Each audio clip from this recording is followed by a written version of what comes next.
Hey guys, sorry that I haven't posted in a while. Work has been crazy busy, but I'm taking a break from work right now because there's like a bad storm coming in. And what I'm going to be doing is that I'm going to try to shoot fast with a compound bow. It is a little bit harder because there is an arrow rest that I have to get the arrow on and I have to get it below the sights, okay? These are cheap sights that you can go buy for like $7 a pop, okay? And this is a really cheap compound bow. This is 100% American made. It's a Genesis, and this is a 40-pound compound bow that I'll be using in today's video.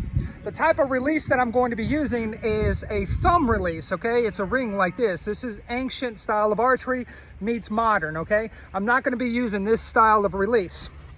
And what I'm going to do is that I'm going to practice at like 15 to 17 meters, and I'm going to try to get fast while shooting a compound bow.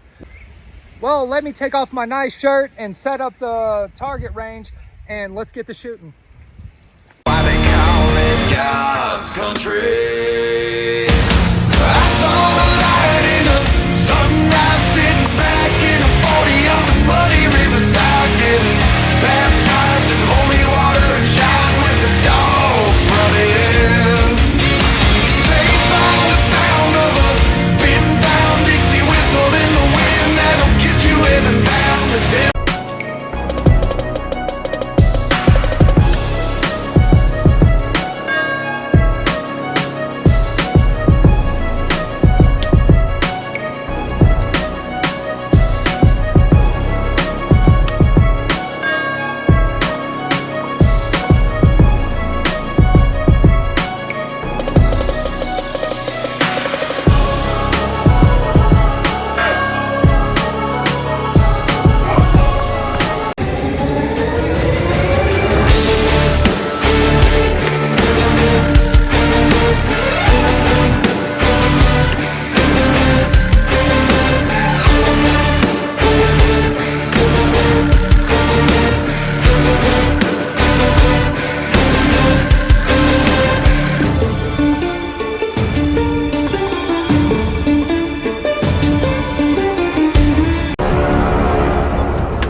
Doesn't need his name up in lights, he just wants to be heard. Whether it's the beat of the mic, he feels so unlike everybody else alone. In spite of the fact that some people still think that they know him, but fuck him, he knows the code. It's not about a salary, it's all about reality and making some noise and making a story.